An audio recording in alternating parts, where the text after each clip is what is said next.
Hi everyone, मेरा नाम जन्नत दर्जी है। Welcome in my channel. मैंने आपको पहले ही बोल चुकी हूँ, मैंने जब 12th का सिलेबस डाला अकाउंट कॉमर्स से रिलेटेड इकोनॉमिक्स और अकाउंट का। इकोनॉमिक्स का जो है वो आर्ट्स वाले भी पढ़ सकते हैं, जिनके भी इकोनॉमिक्स है वो सब पढ़ सकते हैं। और इकोनॉमिक्स की जिसको ASO की तैयारी कर रहा है वो भी बच्चा पढ़ सकता है। जो अपने ये इकोनॉमिक्स है, इकोनॉमिक्स में मैं 12th का सिलेबस तो बता चुकी हूँ, आपको डाल दिया है, तो आप पहले उस 12th का सिलेबस देख लेना। 12th क्लास से भी चल रही है और अपने 11th क्लास से भी चल रही है। 11th क्लास में मैंने आज फर्स्ट में सिलेबस बता रही हूँ, सिलेबस से शुरू कर रही हूँ। अगर आपको ऐसा कभी हो कि हमें ये टॉपिक समझ में नहीं आया, मैंने समझा दिया, अब आप देखोगे तो वह है ना, कितने अपने इकोनॉमिक्स में 2 पार्ट है, 11th में भी 2 पार्ट है और 12th में भी 2 पार्ट है। तो एक पार्ट में वहाँ पे अलग चालू हो रहा था, वहाँ पर दोनों ही पार्टों में सवाल थे, दोनों ही पार्टों में कर्व थे, दोनों पार्ट में थे। बट यहाँ पे थोड़ा सा डिफरेंट है, एक पार्ट में सवाल है, कर्व है, दूसरे पार्ट में भी सवाल नहीं है, उसमें थोड़े बहुत थ्योरी से पार्ट ज़्यादा है और कर्व है। जैसे इसमें सवाल से, ये जो पहला पार्ट है उसमें सवाल से, और इसमें क्या है, कर्व है ज़्यादातर। और इसमें होंगे कर्व, पर इतने नहीं है, 2-3 ही कर्व है, ज़्यादा कर्व नहीं है, ठीक है। और यहाँ पर कर्व ज़्यादा है और सवाल कम है, तो इन दोनों को ही साथ में लेके चलना पड़ेगा आपको। अगर कोई बच्चा चाहता है कि मैं पहले ये वाली बुक्स करो, अर्थशास्त्र में सांख्यिकी स्टैटिक्स वाली करो, और कोई बच्चा चाहता है माइक्रो वाली करो, तो वो दोनों ही अपने अपने कमेंट दे कमेंट बॉक्स में, ताकि मेरे को पता चले कि किसको क्या पढ़ना है। या तो फिर अपन इस तरीके से चल सकते हैं कि मैंने 2 चैप्टर इसके करवाए, 2 चैप्टर में इसके करो, फिर वापस से 2 चैप्टर इसके करो, फिर वापस से 2 चैप्टर इसके करो, इस तरीके से चल सकते हैं। या फिर पहले पूरी एक बुक खत्म कर दे, फिर दूसरी बुक वापस से शुरू करें। आप जिस तरीके से चाहो वो मैं कर दूंगी, बट आप कमेंट कर देना ताकि मेरे को पता चलता रहे। और सब्सक्राइब करना मत भूलना। पहले आप स्क्रीनशॉट ले लो, ताकि मैं बाद में कहीं लाइन खींचूं और उसके बाद आपको सही समझ में नहीं आया तो।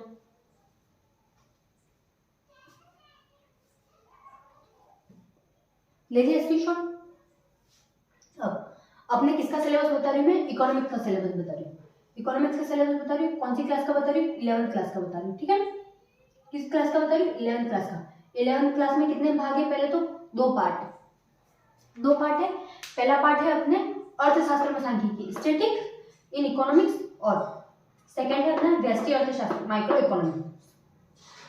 कितने पार्ट है अपने, 2 पार्ट है, सांख्यिकी और अर्थशास्त्र व्यष्टि। सांख्यिकी में सबसे पहले क्या होता है, सांख्यिकी के अंतर्गत क्या आते हैं, डेटा आते हैं। सबसे पहले इसमें कुछ नहीं, डाटा है। डाटा मतलब आंकड़े, क्या आते हैं अपने, आंकड़े आते हैं। आप यहाँ पर देखो, एक बार जब सिलेबस देखोगे ना, तो आपको क्या दिखेगा, यहाँ पे सबसे पहले परिचय दिख जाएगा। परिचय के अंतर्गत क्या आएगा अपने, अर्थशास्त्र क्या है, तो वो आएगा, और अर्थशास्त्र में सांख्यिकी। तो अर्थशास्त्र में सांख्यिकी किस तरह के इंपॉर्टेंट है, आंकड़े क्यों उपयोगी है, ये बताया जाएगा पूरा। आपको पता है, जब भी अपन है ना देश की अगर जनगणना की बात भी करते हैं, तो वो भी आंकड़ों के आधार पर की जाती है कि अपने देश की इतनी जनगणना है। ये सब किसके अंतर्गत आता है, सांख्यिकी के आधार पर आता है। अगर ये भी बताया जाता है कि मेरा बिजनेस यहाँ तक था, यहाँ तक पहुंचा, तो ये सब भी उस बिजनेस में जो रिकॉर्ड रख रखे होंगे फर्म के, उसके अंतर्गत आएंगे। उत्पादन, अगर अपन उत्पादन कितना कर रहे हैं, वो सब इसी के अंतर्गत आएगा। उत्पादन कितने लोगों की मांग है, ये सारी किसके अंतर्गत आएगी, उसी के अंदर आने वाली, ठीक है। सबसे बड़ी बात, अब अपने आंकड़ों का संग्रहण। आंकड़ों का संग्रहण के अंतर्गत, संग्रहण का मतलब क्या होता है, कलेक्शन ऑफ डेटा। संग्रहण के अंतर्गत क्या होता है, कलेक्शन ऑफ डेटा। मैंने अभी बताया था आपको, डाटा होता है, सांख्यिकी का मतलब क्या होता है, डाटा। स्टैटिक का मतलब होता है डाटा, मतलब आंकड़े। अपन को ये तो पता है कि सांख्यिकी का मतलब डाटा होता है, बट उसको कलेक्ट कैसे करते हैं, उसको प्राप्त कैसे करते हैं, संग्रहित कैसे करते हैं, वो पता नहीं होगा। जैसे अपनी जनगणना होती है, तो क्या होता है, गांव का कोई भी एक व्यक्ति जिसको ना गवर्नमेंट ने चूज करके रखा होता है, वो आता है, एक एक करके सबके घरों में पता करके जाता है कितने लोग हैं, उसके हिसाब से उसका फॉर्म आता है, कौन कितनी एज का है, बच्चे कितने हैं, पढ़ाई कितने कर रहे हैं, ये सारा देख के कि कौन कितनी उम्र का है, किसको पेंशन मिलती है, ये सारी चीजें उसमें बता दी जाती है। फिर उस पर टिक कर दिया जाता है, और वो उसी के हिसाब से जाता है और अपने जो आंकड़े होते हैं वो आगे देता है। फिर वो आंकड़े वापस से और आगे जाते हैं, वही आंकड़े वापस से आगे जाते हैं। ऐसे करते करते करते करते जैसे जैसे स्टेप आती रहेगी, उस तरह से क्या होगा, वो गवर्नमेंट के पास पहुंचेगी। फिर गवर्नमेंट के उन आंकड़ों को जारी करेगी कि देश की जनसंख्या इतनी है, ये सब उसी से पता चलेगा। तो उसको यही अपन को संग्रहण कैसे करना, मतलब आंकड़ों का संग्रहण कैसे करना, कलेक्शन कैसे करना, ये बताया गया। अब आंकड़ों का संगठन, ऑर्गेनाइज ऑफ डेटा। डेटा को मतलब किस तरीके से प्राप्त करना, उसका संगठन किस तरीके से बनाना, ठीक है। आंकड़ों को प्रस्तुतिकरण, अभी मैंने कहा था प्रस्तुतिकरण, फिर गवर्नमेंट प्रस्तुत करती है, पहले आंकड़ों का संग्रहण किया, फिर उनका संगठन किया, एक जगह से दूसरी जगह भेजे। अब जैसे मैंने उदयपुर है, अपने उदयपुर है, उदयपुर के अंतर्गत कितने आते हैं, अलग अलग गांव आते हैं, हर एक गांव का अलग अलग डाटा होता है। तो क्या करते हैं, पहले उदयपुर के जितने गांव हैं उतने ही वापस वो कलेक्ट कर लेते डाटा, उन सब पूरा डाटा जो होता है वो वापस उदयपुर के पास जाता है, जो भी डाटा है। फिर उदयपुर को भी तो जयपुर के पास भेजना पड़ेगा ना, तो जयपुर का जो डाटा होगा, तो जयपुर को जितने भी अपने राज्य हैं उन सबका डाटा अलग अलग मिलेगा, तो वो क्या करेंगे, तो ऐसे ही संगठन किस तरीके से बनाया जाएगा वो देखेंगे। फिर प्रस्तुतिकरण, उन डाटा को डाटा ऑफ प्रेजेंटेशन, ठीक है, उनको प्रेजेंट कैसे करना। अब मेरे पास डाटा है, सब कुछ है, अगर मेरे को प्रेजेंट करने ही नहीं है तो उस डाटा का कोई मतलब नहीं रह जाता, ठीक है, तो वो है अगले चैप्टर में। फिर क्या है कि एक चीज ध्यान रखना, इन सबके मिला के आपको 15 मार्क्स का पेपर आने वाला है। कितने मार्क्स का है, 15 मार्क्स।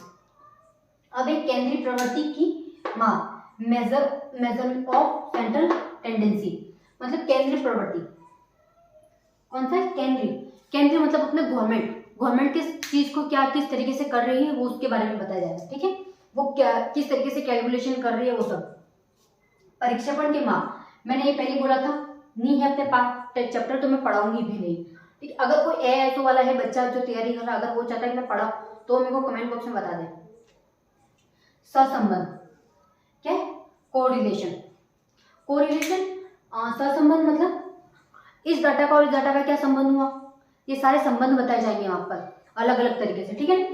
सूचकांक मतलब इंडेक्स, सूचकांक का मतलब क्या है, इंडेक्स। अगर मेरे पास डाटा सारा कलेक्ट हो तो मेरे को ये बताना पड़ेगा वापस, मैंने अभी बताया था आपको कि यहाँ सब जो गांव है उन सबके डाटा जयपुर के पास, उदयपुर के पास है, उदयपुर से वो उदयपुर ने जयपुर के पास भेजे, क्यों, अपनी राजधानी क्या है जयपुर है, जयपुर से वापस कहाँ जाएंगे, दिल्ली के पास जाएंगे, तो वैसे ही चलेंगे, तो उनको इंडेक्स तो बनाना पड़ेगा, किसके राज्य के पास कितने हैं ये सारे बनाने पड़ेंगे, तो इंडेक्स के रूप में उसको कैसे यूज करते हैं वो बताया जाएगा।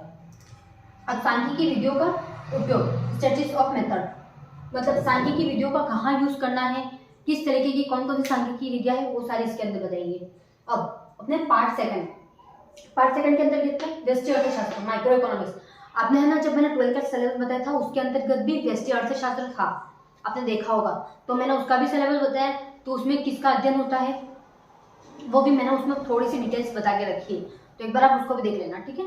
अब अर्थशास्त्र एवं अर्थव्यवस्था, इकोनॉमिक्स एंड इकोनॉमी, जो अपनी इकोनॉमी है, अर्थशास्त्र, पहले तो अर्थशास्त्र की इसकी डेफिनेशन आएगी, अर्थशास्त्र क्यों काम करता है और अर्थशास्त्र अच्छा होना क्यों, इकोनॉमी अच्छी होने क्यों इंपॉर्टेंट है, ये पता है ना आपको, अपने जितनी इकोनॉमी अच्छी होगी उतने अपना देश जो होगा वो डेवलपमेंट की स्थिति में होगा, ठीक है। तो इसके बारे में बताएंगे। एक अर्थव्यवस्था की केंद्रीय समस्या, सेंट्रल प्रॉब्लम ऑफ इकोनॉमी, कौन सी समस्या है, केंद्रीय समस्या, किसकी है, अर्थव्यवस्था की। अर्थव्यवस्था में कौन कौन सी केंद्रीय समस्या, किस किस कारण से अर्थव्यवस्था को अपन को लॉस में जा रही है अपनी अर्थव्यवस्था, या किस वजह से प्रॉफिट में हो रही है, तो जो भी होगा अपना वो देखना पड़ेगा, बट इसमें समस्या लिखी हुई है तो अपन को समस्या ही पढ़नी है, किस तरीके से वो जा रहा है, ठीक है। उपभोक्ता संतुलन, उपयोगिता विशेषण, उपभोक्ता संतुलन, उपभोक्ता मतलब होता है कंज्यूमर इक्विलिब्रियम, जो अपना उपभोक्ता है वो किस तरीके से संतुलन कर रहा है। अगर मेरे को कोई चीज चाहिए तो उसके रिलेटेड वापस बताना पड़ेगा, मेरे को ये चीज क्यों चाहिए, नहीं बताना पड़ेगा क्या।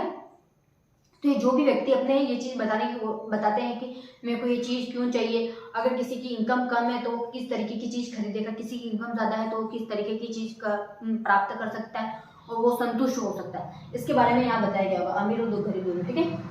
उपभोक्ता संतुलन, तटस्थ वक्र विश्लेषण, कंज्यूमर, उपभोक्ता का क्या होता है, कंज्यूमर और संतुलन का मतलब होता है इक्विलिब्रियम कर्व एनालाइज, जो अपना अब अपन ने यहाँ पर तो पढ़ लिया उपयोगिता विश्लेषण की किस तरीके से उपभोक्ता जो होता है उसको संतुष्टि मिलती है कैसे कैसी चीजें खरीद कर, पर अपन को यहाँ पर क्या बताना, कर्व का मतलब होता है वक्र कैसे बनते हैं, इस तरीके के वक्र बनते हैं, तो आपको बताना पड़ेगा कि किस तरीके का बना, कि यहाँ पर आपको जिस तरीके से भी दिया होगा, अगर किसी कहीं पर तो ऐसे दे के रखे होते हैं, फिर कहीं ऐसे दिए होते हैं, वो जिस भी चैप्टर का होगा उसके हिसाब से अलग अलग बनेगा, ठीक है। अब मांग का सिद्धांत, मांग इसका सिद्धांत है थ्योरी ऑफ डिमांड। जो मांग हो रही है कि मेरे को इस चीज, लोगों को कैसे पता चल रहा है कि इस मांग का, ये मांग है इतनी और हमें इतना उत्पादन करना, तो वो सारी कितना, पहले हम उसको मांग को ऑब्जर्व करते हैं, कितनी मांग है, कितनी डिमांड है, डिमांड के आधार पर जो सिद्धांत होते हैं उसके आधार पर वो करता है। ठीक है, उत्पादन फलन और एक कारक के प्रतिफल, production function and return to a factor.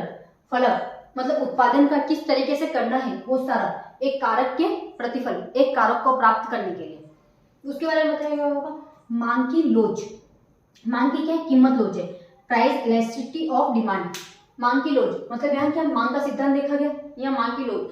अगर इसमें मांग की लोच के अंतर्गत ये देखा जाएगा कि जब मांग बढ़ती है तब क्या होता है, मांग कम होती है तब क्या होता है, प्राइस पर क्या इफेक्ट पड़ता है, ये सारा इसके अंतर्गत बताया जाएगा दंड के साथ, मतलब वक्र कर्व। लागत की अवधारणा, लागत की अवधारणा मतलब cost of, concept of cost. ठीक है, अब जैसे मैंने ये पेन बना आपने, तो किस तरीके से बना, इस पेन को बनाने में क्या क्या आपने खर्चा हुआ, उसको किस क्या क्या पार्ट खरीदने पड़े।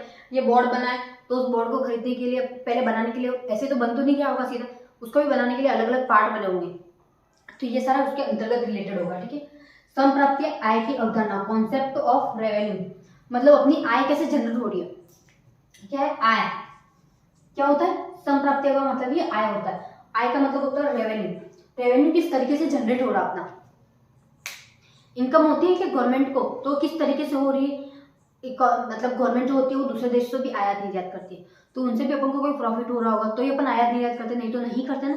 तो वही इसके बारे में कैसे आय अर्जित हो रही है, आय की अवधारणाएं बताएगी होगी। ठीक है, उत्पादन का संतुलन, अपने प्रोडक्शन ऑफ इक्विलिब्रियम, जो संतुलन हो रहा है, मैंने आपको पहले ही बताया इक्विलिब्रियम का मतलब क्या होता है, संतुलन, यहाँ पर भी चलते हुए आ रहा है अपना। ठीक है, अब उत्पादक, उत्पादक मतलब प्रोडक्शन, अपन जो प्रोडक्शन कर रहे हैं वो क्यों कर रहे हैं, किसी चीज का उत्पादन कर रहे हैं तो क्यों कर रहे हैं। ठीक है, वो बताया जाएगा। यहाँ पे पूर्ति का सिद्धांत, पूर्ति मतलब थ्योरी ऑफ सप्लाई, पूर्ति मतलब अगर हम कुछ भी खरीदते हैं तो वो लोगों तक कैसे पहुंचाए, पूर्ति मतलब उनके लोगों की इच्छाओं का कैसे पूर्ति की जाए, पूरी की जाए। पूर्ति का मतलब क्या होता है, पूरा करना। ठीक है ना, बाजार के पूर्व पूर्ण प्रतियोगिता, बाजार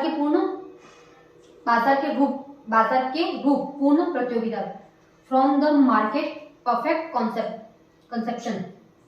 इसके अंदर क्या होगा कि बाजार किस किस तरीके का है, सरकारी है या फिर छोटे लोगों के लिए है, बड़े लोगों के लिए है, सबके लिए अलग अलग होगा बाजार। ठीक है, तो उसमें पूर्ण प्रतियोगिता किस तरीके की होगी ये बताया जाएगा। पूर्ण प्रतियोगिता में बाजार संतुलन अथवा मांग एवं पूर्ति के खिसकाव के प्रभाव, market equilibrium under perfect conceptions and effects of shift in demands and supply. मतलब इसका मतलब यही है, अगर बाजार की स्थिति अच्छी है तब क्या होगा, जो अपना वक्र है उस पर क्या प्रभाव पड़ेगा, अगर बाजार की स्थिति सही नहीं है तो उसका क्या प्रभाव पड़ेगा, ये सब इसके अंतर्गत हम पूरा का पूरा यही चैप्टर पढ़ने वाले हैं। अब बता देना, मैं जब शुरू करूंगी सबसे पहले इसी चैप्टर को शुरू करूंगी, मैं अर्थशास्त्र में सांख्यिकी स्थितिज का फर्स्ट चैप्टर शुरू करने वाली हूँ। और अब अगर आपको ये चाहता है कि पहले हम ये अर्थशास्त्र, व्यष्टि अर्थशास्त्र, माइक्रो इकोनॉमिक के बारे में पढ़े तो मेरे को कमेंट कर देना, नहीं तो मैं यहीं से शुरू करने वाली हूँ। ठीक है ना, अगर आपको कोई कॉन्सेप्ट समझ में नहीं आता तो मेरे को कमेंट कर देना, मैं फिर से बोल रही हूँ। अगर ऐसा हो कि मैंने वो टॉपिक नहीं समझाया तो मैं वापस से अच्छे से समझाऊंगी डबल, नहीं तो एक बार आप यूँ करना, वही वीडियो 2 बार देखोगे तो आपको वैसे भी अच्छे से समझ में आ जाएगा। बट बहुत सारे होंगे बच्चे जिनको समझ में नहीं आता, तो कोई बात नहीं, मैं उनको वापस नेक्स्ट डे वही क्लास ले लूंगी आपकी वापस समझाने के लिए। ठीक है ना, और सब्सक्राइब करना मत भूलना, कल मिलते हैं अपन, कल से अपना सिलेबस नॉर्मल चालू होगा। ठीक है ना।